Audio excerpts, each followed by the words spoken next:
Liesl Shurtliff, read by Ruth Wilson. Chapter 11, King Barf. As winter melted away, the creatures of the mountain began to emerge from their long slumber. I woke one morning to a pixie on my nose.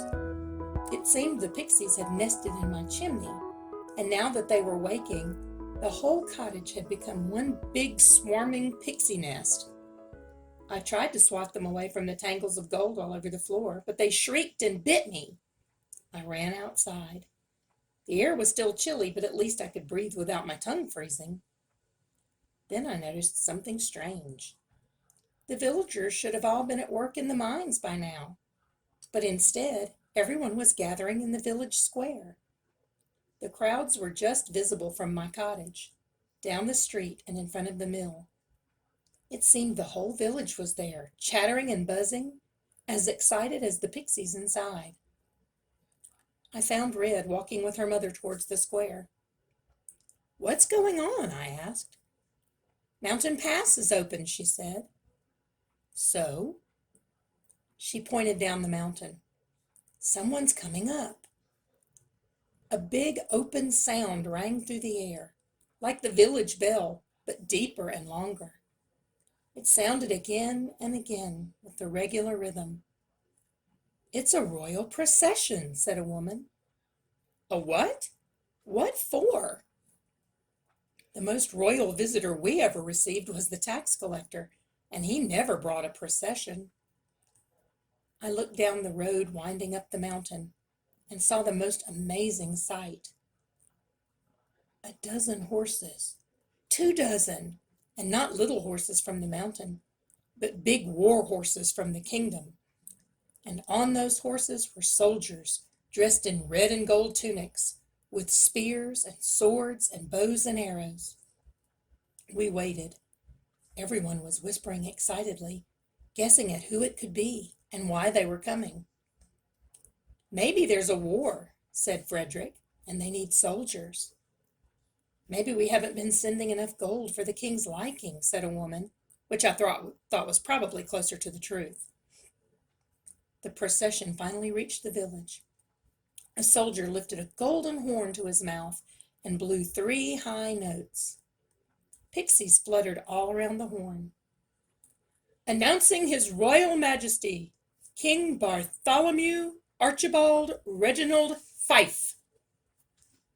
The villagers all gasped in unison. Everyone whispered to each other. Never before had a king come to visit the mountain. Everyone hushed as the soldiers parted and the king came forward. My entire life, whenever I heard mention of his name, King Bartholomew Archibald Reginald Fife, I imagined someone very big and very handsome and very brainy.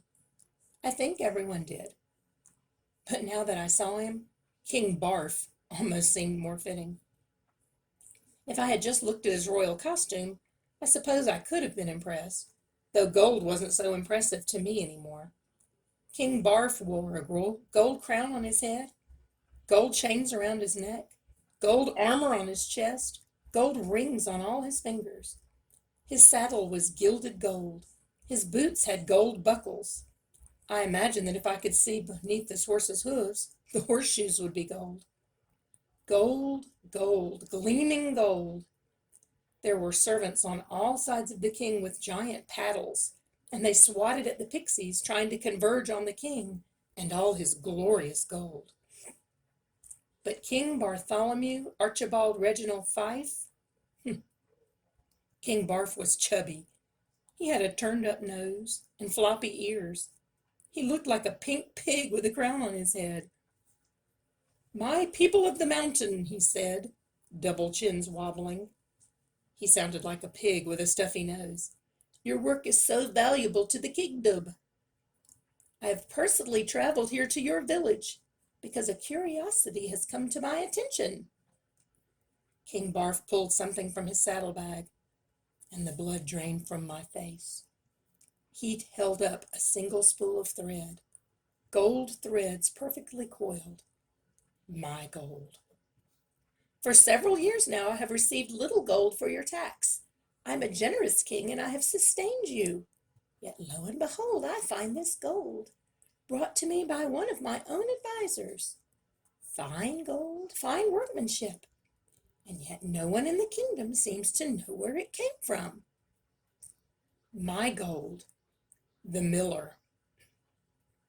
When I traded it, I didn't think about what he would do with it, where it would end up.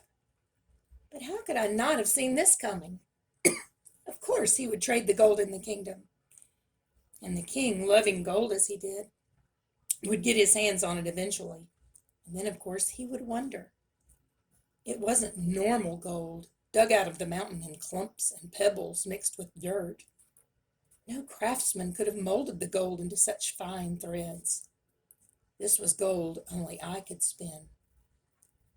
King Barf's piggy eyes turned cold and suspicious.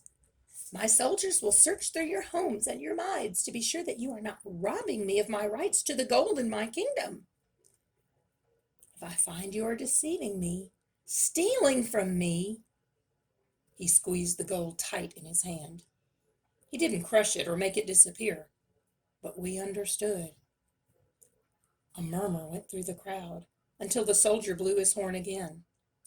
All citizens of the mountain will go to their homes and await inspection. Everyone hustled and bustled against one another, all moving in different directions. I stood still. I could feel Red staring at me. Finally, I looked at her, and for the first time since we had worked side by side in the sluices, Red hit me. She slapped me right over the head and said, "You really are a numbskull," and she trudged off. Was there any point in arguing? I was doomed. There was gold lying in tangles on my floor as if it were nothing but straw. I hadn't even bothered to hide it. And what about the miller? Did he still have gold sitting in his house? Surely he had hidden it well, or he was making some kind of plan. I could hide mine too, in the woods, maybe near Red's hollow beehive log. I didn't care about the gold, but I didn't want to go to the dungeons for the rest of my life, or sit in the stocks so people could throw mud and rotten food at me. I raced home. I gathered all the skeins and tangles and bits of gold that I could find, wrapped them in a rag, and ran out the back door. A few pixies that were outside flitted over and started sniffing and chattering around the bundle. Don't swat them. Don't cause commotion. If I let them be, no one will notice. I crept through trees and huddled behind rocks, away from roads and paths where soldiers were going in and out of houses. The gnomes were running around madly with messages from soldiers to the king. Only gnomes have a hard time with longer names and messages, so King Barf's name always came out a little garbled. Message for King Bartholomew Archibaldi Reginaldi Fife. No gold here, no gold there, no gold, no gold, no gold. I walked slowly. I was so small no one would notice me, as long as I didn't panic. I passed the village square and approached the mill, where the miller stood outside with his 9 sons and Opal. 3 soldiers were about to go inside, but the miller didn't look nervous. Maybe he'd already traded all the gold. But when he caught sight of me, creeping towards the trees with my suspicious little bundle, his eyes went wide with horror. I shook my head and tried to point in the direction of the woods. I could slip by. If he kept the soldiers' attention, they wouldn't notice me. But the pixies noticed me. All the gold in my bundle was just too much to hide from them. They flew to me one by one, and the sound grew.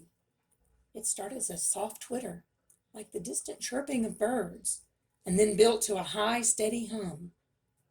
Then there was silence. It was the kind of silence that lasts only a moment or two, that feels like 100 hours, because you're just waiting for something awful to happen. I remember when I had this idea that I could fly. I built myself wings out of chicken sticks and chicken feathers, and I climbed a high rock and jumped. I didn't fly. I broke my arm. But that wasn't the worst part. The worst part was just the moment before, when I went from the exhilaration of soaring through the air to the horror of plummeting towards the hard earth. I knew I was going to hit the ground and feel pain. This was like that moment, the moment before everything went bad. When the pixies attacked, I flung my arms up and swatted at them. I swung my bundle of gold. I clawed at the ground, flinging mud and dirt and snow in all directions. Finally, the pixies were gone, and everything was quiet again, even quieter than before. I took stock of myself. I still had my bundle of gold tied in my hand. I turned around. The miller and his 9 ugly sons and his 1 pretty daughter and the 3 soldiers all stared at me, and then at something on the ground. I followed their eyes, and my stomach twisted. There on the ground was a spool of gold, unraveling towards the soldiers. The spool rolled again, and my life unraveled before my eyes, 1 roll for every year. I snatched up the gold, clutching it to my chest. Then I turned and ran for the woods. I don't know why I thought I could run, but I was going to, until a giant horse blocked my path, and there were shiny black boots right in my face. Boots with giant gold buckles. King Barf looked down at me, and his piggy eyes narrowed on the gold I still clutched in my hand. He sniffed, as though he could smell the rest of the gold in my bundle. "Well, well," he said, "the pixies seem to find you even more enchanting than they do me. How fascinating."